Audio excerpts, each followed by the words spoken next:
اعوذ باللہ من الشیطان الرجیم بسم اللہ الرحمن الرحیم نحمدہ ونصلی علی رسول الکریم وآلہ الطیبین الطاہرین المعصومین۔ اس وقت عقائد کا درس دیا جا رہا ہے، اور اس سے پہلے ہم نے بتایا کہ عقائد عقیدے کی جمع ہے۔ عقیدہ عقد سے بنا ہے، عقد کے معنی ہے گرہ باندھنے کے۔ تو تفصیل تو اپنے موقع پر آئے گی، یہاں پہ یہ بتا دیں کہ جیسے ایک دل میں گرہ باندھ لینی ہے، یعنی ایسی باتوں پر کہ جن پہ ہم عقل کے ذریعے دلیلوں کے ذریعے سے ایمان لائیں، اور پھر اس میں ہمیں شبہ نہیں ہونا چاہیے، مکمل یقین ہونا چاہیے۔ اب اس میں شک و شبہ میں ہمیں مبتلا نہیں ہونا ہے۔ یعنی اگر ماں باپ ہمارے مانتے ہیں کہ اللہ ایک ہے، تو صرف ماں باپ کے ماننے سے ہمیں اللہ ایک نہیں کہنا، بلکہ عقل سے فیصلہ لینا ہے، پھر اس کے بعد تحقیق کرنی ہے باقاعدہ کہ انبیاء نے کیا کہا۔ جب ہم نے اسلام کو مان لیا، دین کو مان لیا، اللہ کے وجود کو مان لیا، تو اب اللہ نے جو کہا ہے اس پہ ہمیں عمل کرنا ہے۔ تو انبیاء بھیجے اللہ نے، اس پہ انہیں ماننا ہے۔ قرآن مجید کو آخری کتاب بنا کر بھیجا تو اس پر ایمان لانا ہے۔ تو پھر عقل سے ہمیں یہ سمجھنا ہے کہ اللہ ہے یا نہیں ہے۔ اگر اس طریقے سے ہم غور کریں کہ خدا ہے یا نہیں، جیسا کہ بڑا مشہور واقعہ ہے کہ ایک بڑھیا جو ہے وہ چرخہ چلا رہی تھی، تو کسی نے آ کے پوچھا کہ آپ بتائیے کہ اللہ ہے، آپ کے پاس کوئی دلیل ہے، کوئی ثبوت ہے؟ کہا بے شک، بغیر دلیل کے میں خدا کو نہیں مانتی۔ کہا کیا دلیل ہے؟ جیسے اس نے پوچھا کیا دلیل ہے، ویسے ہی بڑھیا نے ہاتھ روک لیا۔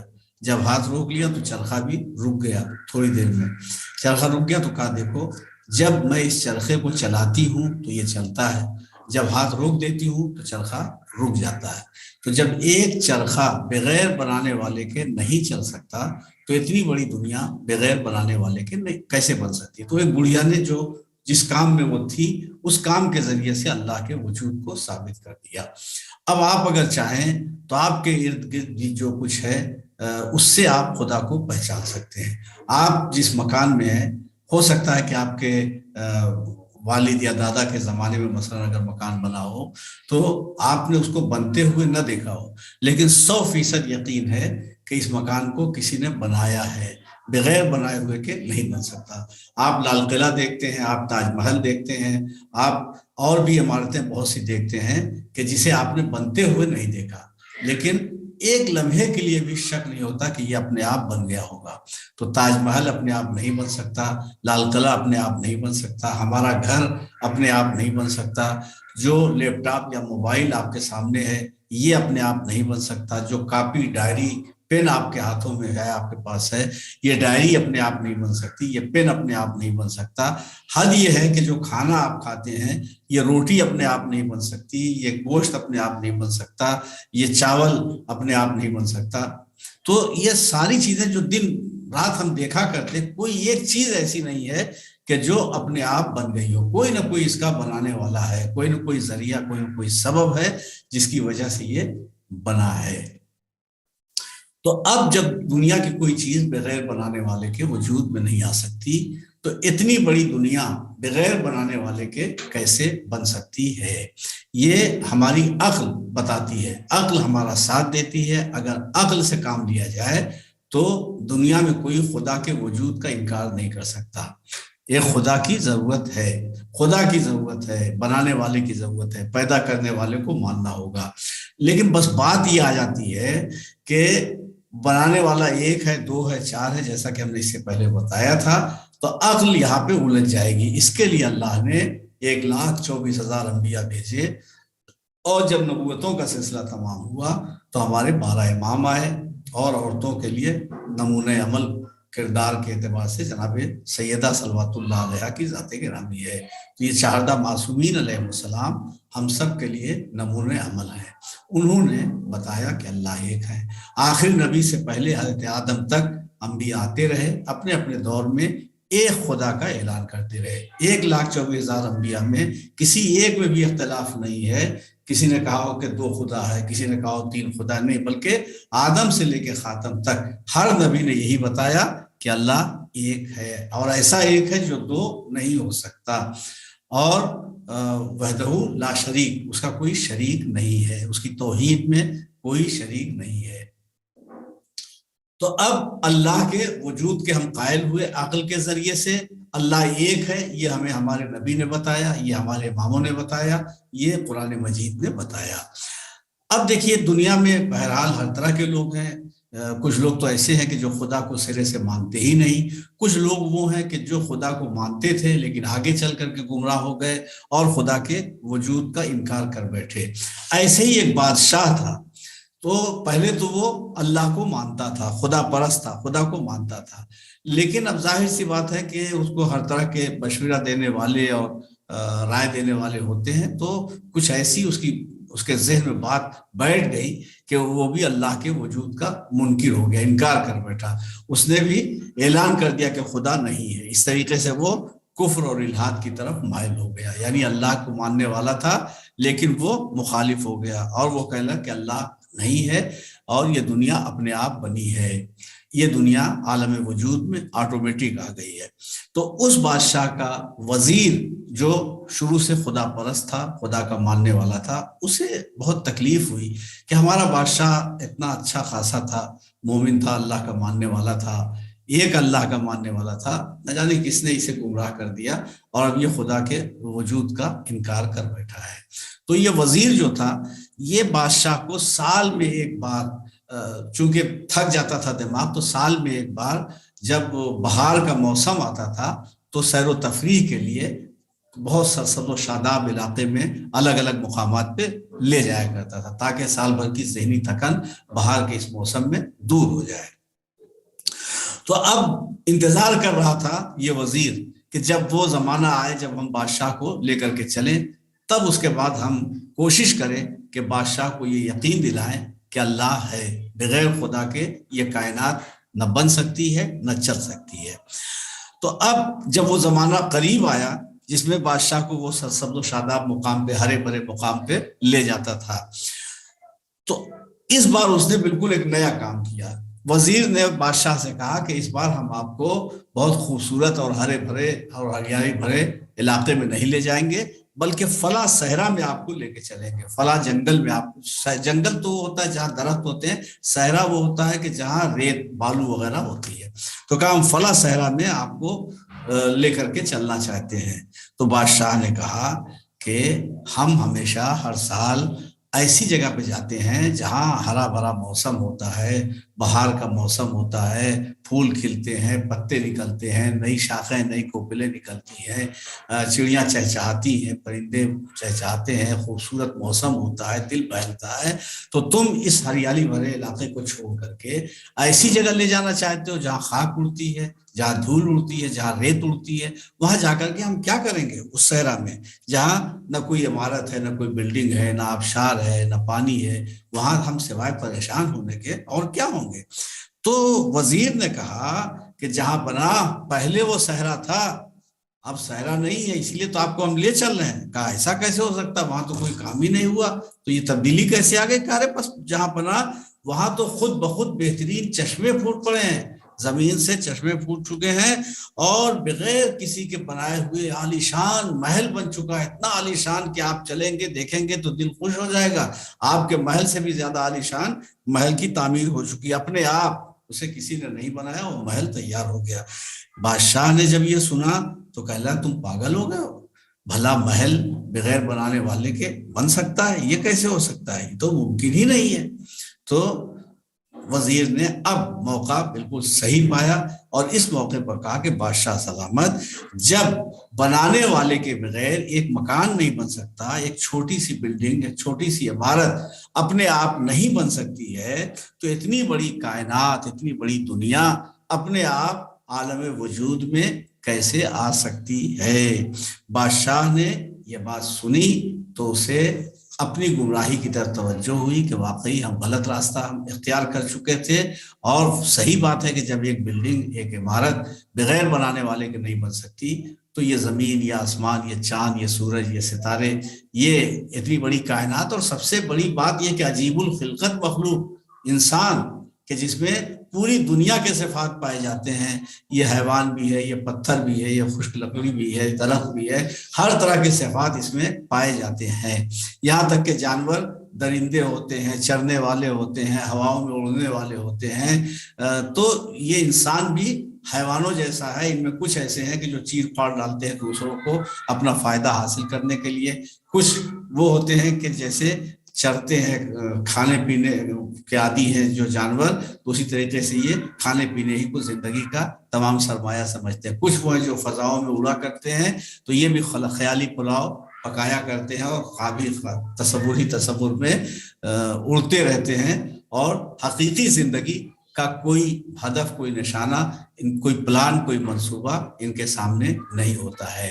تو یہ انسان میں تمام صفات ہیں۔ اب انسان کو عقل سے کام لے کر کے یہ فیصلہ کرنا ہے کہ ہمیں جو ہماری راہ میں رکاوٹیں بن سکتی ہیں، جو چیزیں، ان چیزوں کو دور کیسے کریں، کامیابی کی طرف قدم آگے کیسے بڑھائیں۔ یہ عقل کا تقاضا ہے کہ عقل سے کام لے کر ان چیزوں سے بچے جو کامیابی کی راہ میں رکاوٹ ہے، ان باتوں پہ عمل کرے جس کے ذریعے سے کامیابی یقینی ہو جاتی ہے۔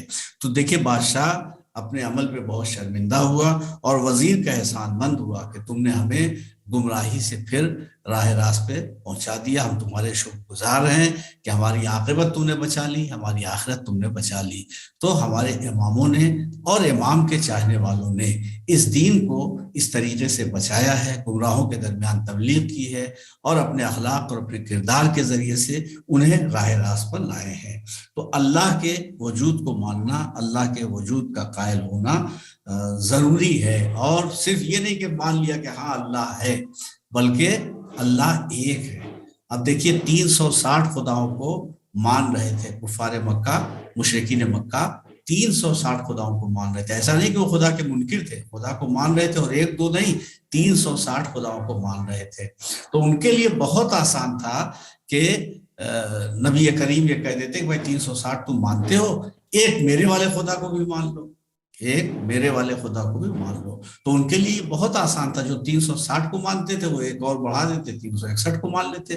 مگر مسئلہ یہ نہیں تھا، مسئلہ یہ تھا کہ وہ جو جھوٹے خدا ہیں 360، ان کا پہلے انکار کرنا ہے، تب اصلی خدا کا اقرار کرنا ہے، یعنی باطل کا انکار کرنا ضروری ہے۔ باطل کا انکار کیے بغیر حق کا اقرار کام نہیں آ سکتا۔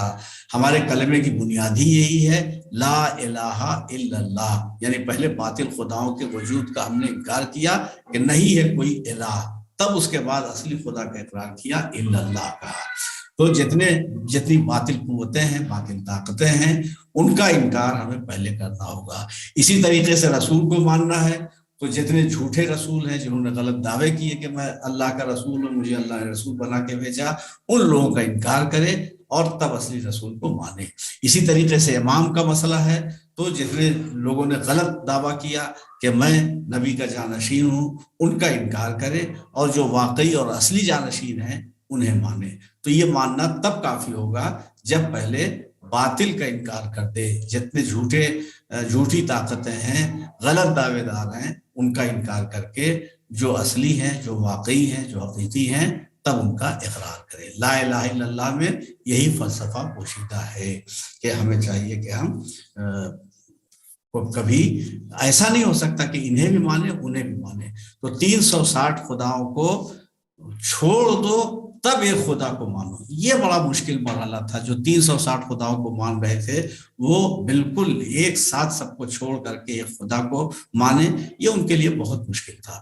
تو جو نہیں چھوڑ سکے وہ گمراہ رہ گئے، جنہوں نے چھوڑ دیا تو انہوں نے نبی کے دین کو قبول کیا، پھر ہر طرح کی مصیبتیں برداشت کی، جلتی زمین کو انہیں گھسیٹا گیا، اور بھاری بھاری پتھر ان کے جسم پہ رکھے گئے، اذیتیں پہنچائی گئی، تکلیفیں دی گئی، قتل کیا گیا ان کے اعزاء اقربا والدین کو۔ مگر جب دین ان کے دل میں اتر گیا تو اس کے بعد ہر مشکل اور ہر مصیبت کا سامنا کرنے کے لیے وہ تیار ہو گئے۔ جانیں دے دی لوگوں نے لیکن اسلام نہیں چھوڑا، اور جو گمراہ تھے جنہوں نے قبول نہیں کیا تو نبی نے لاکھ انہیں سمجھایا مگر ان کی سمجھ میں نہیں آیا، اور وہ کافر کے کافر رہ گئے، مشرک کے مشرک رہ گئے، اور انہوں نے نبی کی تبلیغ قبول نہیں کی۔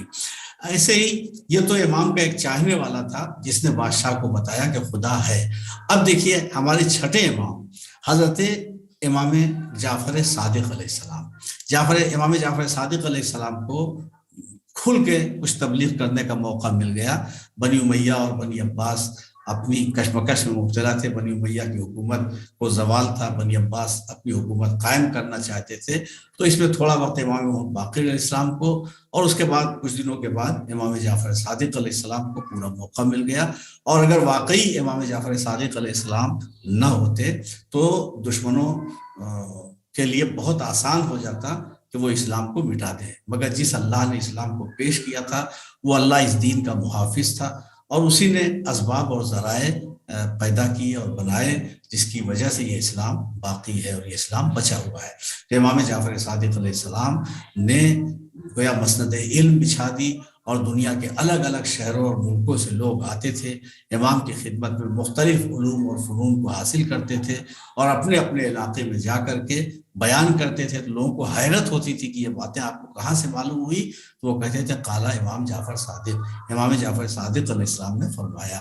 آپ دیکھیے انقلاب کتنا آ گیا کہ ایک دور وہ تھا جب علی کا نام لینا ایک جرم سمجھا جاتا تھا، جناب سیدہ کا نام لینا ایک جرم سمجھا جاتا تھا، امام حسن امام حسین کا نام لینا ایک جرم سمجھا جاتا تھا، اولاد علی کا نام لینا ایک جرم سمجھا جاتا تھا۔ لیکن امام جعفر صادق علیہ السلام کا زمانہ آیا تو یہ بنی امیہ اور بنی عباس کی جو کشمکش آپس میں ہوئی، اس کی وجہ سے کچھ ایسا علمی ماحول بن گیا اور امام کو اتنا موقع ملا کہ ہر طرف قال امام جعفر صادق، قال امام جعفر صادق کی آواز بلند ہونے لگی، اور یہ بات اتنی مشہور ہو گئی کہ اب جو دین محمدی تھا وہ دین جعفری کہا جانے لگا، جو فقہ محمدی تھی وہ فقہ جعفری کہی جانے لگی۔ تو آپ یہ دیکھیں کہ یہ دین جو ہے وہ امام جعفر صادق علیہ السلام سے منسوب ہو گیا، یعنی جو بنی امیہ نے ایک سازش کی تھی، اس سازش کے تحت اسلام کو بالکل ختم کر دینے کا منصوبہ بنایا تھا، امام جعفر صادق علیہ السلام نے اس دین کو بچا لیا۔ تو یہ امام جعفر صادق علیہ السلام ہے۔ ان سے جب کسی نے پوچھا کہ وجود خدا کی کیا دلیل ہے، اللہ کے وجود کی کیا دلیل ہے، تو امام جعفر صادق علیہ السلام نے جواب دیا کہ میرا وجود ہی خدا کے وجود کی دلیل ہے، میں موجود ہوں تو میرا موجود ہونا ہی خدا کے وجود کی دلیل ہے۔ اس لیے کہ دیکھیے دو ہی صورت ہے، یہ پوچھا جائے گا آپ کو کس نے پیدا کیا، آپ کو کس نے پیدا کیا، آپ کو کس نے پیدا کیا، تو یا تو قیامت تک فلاں نے فلاں نے فلاں نے جائے گا اور یہ سلسلہ کبھی ختم نہیں ہوگا، اور یا تو پھر گھوم کر کے پھر یہاں آ جائے گا آج کی منزل میں۔ تو یہ ایک بڑا مشکل مرحلہ ہے، ایک منزل پہ جا کر کے ایسے خدا کو ماننا پڑے گا کہ جس کا کوئی خالق نہیں ہے، وہ سب کا خالق ہے، اسے کسی نے نہیں پیدا کیا، اس نے سب کو پیدا کیا۔ ایک منزل پہ جا کر ایسے خدا کو ماننا ہوگا۔ تو امام جعفر صادق علیہ السلام نے فرمایا کہ میرا وجود خود اس بات کی دلیل ہے کہ خدا موجود ہے، اس لیے کہ اگر میں یہ کہوں کہ اپنے وجود کو میں نے خود پیدا کیا ہے تو یہ تو بالکل سمجھ میں آنے والی بات نہیں، تو بالکل غلط ہے۔ تو اگر میں یہ کہوں کہ اپنے وجود کو میں نے خود پیدا کیا ہے تو یہ دعویٰ دو حالتوں سے خالی نہیں۔ میں نے اپنے وجود کو اس وقت بنایا جب میں موجود تھا، یعنی میں نے اپنے آپ کو اس وقت بنایا جب میں موجود تھا۔ دوسرا سبب یہ ہے کہ میں نے اپنے آپ کو اس وقت بنایا جب میں موجود نہیں تھا۔ تو اگر میں موجود تھا تو بنانے کی کیا ضرورت تھی، اور جب میں خود موجود نہیں تھا تو پھر بنایا کیسے؟ تو یہ امام نے ایک جو پڑھا لکھا فلسفی آیا اس کو اسی کے انداز میں، اسی کے لہجے میں امام نے سمجھا دیا۔ جیسا کہ اس سے پہلے ہم نے بتایا تھا کہ امام نے جس ذہنی سطح کے لوگ اور جس معیار کے لوگ آتے تھے اس معیار کے مطابق امام بتاتے تھے۔ جیسے ایک وہ کشتی کا سفر کرنے والا آتا ہے تو اس کو اس انداز سے بتاتے ہیں، ایک فلسفی آتا ہے تو اس کو انڈے کے ذریعے سے بتاتے ہیں، تو اس کو اس طریقے سے بتایا۔ پھر آپ فرماتے ہیں کہ میں نے اپنے وجود کو اس وقت بنایا جب میں خود موجود نہ تھا، تو یہ ممکن ہی نہیں ہے۔ اگر میں موجود تھا تو جب میں موجود تھا تو پھر بنانے کی ضرورت کیا ہے؟ جو چیز موجود ہو اسے پھر بنانے کی کیا ضرورت ہے؟ اور اگر میں موجود نہیں تھا تو یہ محال ہے کہ جو چیز موجود نہ ہو وہ کسی چیز کو بنائے۔ اس طریقے سے آپ نے جب بتایا تو اس کی سمجھ میں بات آ گئی کہ واقعی کوئی خدا ہے، کوئی بنانے والا ہے۔ تو دیکھیے ہم لاکھ خدا سے غافل ہو جائیں، خدا کو فراموش کر دیں، خدا کو بھول جائیں، لیکن اللہ اپنے بندوں کو نہیں بھولتا۔ اللہ نے ہمیں آنکھیں دی، زبان دی، سوچنے کی طاقت دی، اشرف المخلوقات بنایا، افضل کائنات بنایا، ہماری زندگی کے لیے کتنی بے شمار نعمتیں پروردگار عالم نے خلق کی ہیں۔ تو اب ان نعمتوں کا شکرانہ ہمیں ادا کرنا چاہیے، لیکن شکرانہ ہم کب ادا کریں گے، کیسے ادا کریں گے؟ جب اللہ کی صحیح معرفت ہم حاصل کر لیں۔ ایک منٹ کے لیے آپ یہ سوچئے کہ اللہ نے آپ کے لیے کیا کیا کیا، کیا کیا بنایا، کیا کیا چیزیں خلق کی، کیا کیا چیزیں پیدا کی، اور گن نہیں پائیں گے آپ، شمار نہیں کر سکتے۔ اس کے بعد یہ سوچئے کہ ہم اپنے اللہ کے لیے کیا کر رہے ہیں، ہم اپنے خدا کے لیے کیا کریں۔ ہمارے خدا نے تو ہمارے لیے کیا کیا کیا ہے، ہم اپنے خدا کے لیے کیا کر رہے ہیں۔ تو 5 وقت کی نماز جو اللہ کے ایک شکرانے کے طور پر بھی ہے، اپنی حفاظت کے لیے بھی ہے، اور عبد اور معبود کے درمیان کے رشتے کو مضبوط کرنے کے لیے بھی ہے، اور اس کے ساتھ ساتھ سب سے بڑی چیز یہ ہے کہ دوران نماز اللہ نے دعا کے مختلف مواقع فراہم کیے ہیں اور دعا کا حکم دیا ہے۔ ہم دیکھیے یہ دعا تعویذ کرنے والے جو جھاڑ پھونک کرنے والے ہیں، تو ان کے چکر میں اپنی دولت بھی برباد کرتے ہیں، زندگی بھی برباد کرتے ہیں، وقت بھی برباد کرتے ہیں۔ لیکن اگر ہم اللہ کی عبادت کریں، اللہ کا جو حکم ہے اس کے مطابق ہم نماز پڑھیں، یا جیسے نماز شب کی بہت تاکید کی گئی، اگر وہ نماز شب پڑھیں اور اپنے خدا سے رابطہ مضبوط رکھیں، تو وہ خدا جو ماں کی شفقتوں سے زیادہ مہربان ہے، جو اپنے بندوں پہ کرم کرنے والا ہے، لطف اور مہربانی کرنے والا ہے، ایسا نہیں ہو سکتا کہ وہ اپنے بندوں سے غافل ہو جائے۔ بلکہ جو گناہگار ہیں، جو خطا کار ہیں، اللہ ان سے بھی غافل نہیں ہے۔ بلکہ آپ دیکھیں کہ اگر ہمارے جیسے کمزور نفس کے ہاتھوں میں لوگوں کا رزق ہوتا، تو جو ہمارا کہنا مانتے ہم انہیں کو روزی دیتے، اور جو ہمارا کہنا نہ مانتے انہیں روزی نہ دیتے۔ اللہ اگر روزی خالی بند کر دے اور حلق سے نیچے یہ رزق نہ اترے، تو خود ہی ہوش میں آ جائے گا کہ کوئی خدا ہے۔ مگر بندہ چاہے خدا کو مانے یا نہ مانے، اللہ اپنے بندوں پہ کرم کر رہا ہے، نعمتیں دے رہا ہے، زندگی باقی رکھے ہوئے ہے، اور جو دل اور دماغ اور آنکھ اور کان اور زبان کی توانائیاں ہیں، وہ ایک کافر کے لیے بھی ہے، وہ ایک مومن کے لیے بھی ہے۔ فرق اتنا ہے کہ آخرت کی جو جزا ہوگی، اعمال کی جنت کی جزا جو ملے گی، وہ ان لوگوں کو نہیں ملے گی جنہوں نے اللہ کی نعمتوں کی اس دنیا میں ناقدری کی ہے۔ جنہوں نے اس دنیا میں اللہ کی نعمتوں کی قدر کی ہے، شکریہ ادا کیا ہے، اللہ کے حکم پہ عمل کیا ہے، جنت ان کے لیے ہے۔ لیکن جن لوگوں نے ناقدری کی ہے اللہ کی نعمتوں کی، تو ان کے لیے وہاں پہ سزا ہے اور جزا نہیں ہے۔ ایسے لوگوں کے اعمال خدا کی بارگاہ میں قبول نہیں کیے جائیں گے۔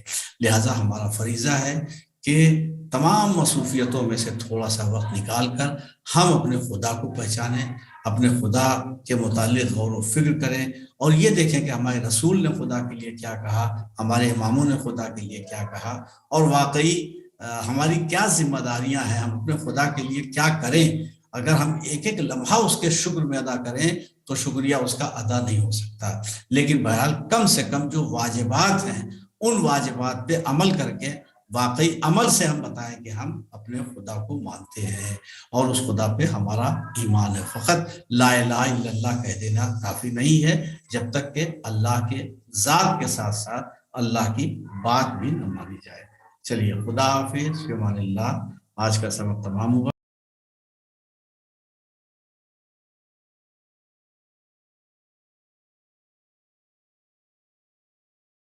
محمد اللهم صل على محمد وآل محمد اللهم صل على محمد وآل محمد